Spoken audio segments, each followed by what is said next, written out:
everybody, this is Domer Ave Network. Today I'm going to stop by my local hobby store and just drop off some batteries that need to be recycled. And I wanted to share this with everybody and see what my local hobby store is about. So here we go.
everybody.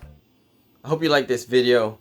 I just I know, just one of those days that I decided to stop by and go somewhere, and it was the first week that the hobby store had opened, and that I figured I'll share it with everybody and see what my hobby store is, or where I go to get.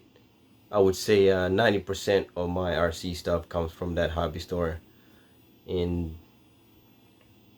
that's it. I hope you guys like this video, and I'll see you all next time.